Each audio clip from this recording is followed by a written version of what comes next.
நீ யோசித்து பாரு, உன் கூட தப்பாக இருக்குன்னு நினைக்கிறவனா இருந்தா உன் வீட்டுக்கு வந்து உனக்கு சமைச்சு கொடுத்துட்டு உன் கூட படம்லாம் பார்த்துட்டு அதுக்கப்புறம் நான் போயிட்டு மெடிக்கலெல்லாம் வாங்கிட்டு வர மாட்டேன்.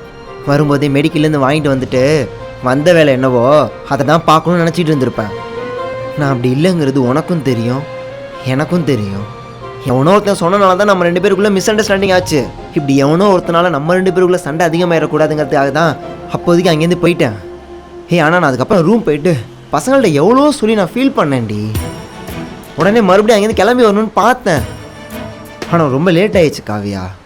அவ்வளோ லேட் நைட்டில் உன் ரூமுக்கு நான் வந்தா உன்னை சுற்றி இருக்கவங்கள உன்னை எதாவது தப்பாக நினச்சிடுவாங்களே நான் வராமையே போயிட்டேன். பரவாயில்லடா, நீ வரலனாலும் பரவாயில்ல, அட்லீஸ்ட் ஒரு கால் பண்ணி பேசியிருக்கலாம்ல. இல்லடி, சண்டை போட்ட டென்ஷனில் நேராக போனோன்னு குடிச்சிட்டு படுத்துட்டேன். ஓ, குடிச்சிட்டு படுத்துட்ட?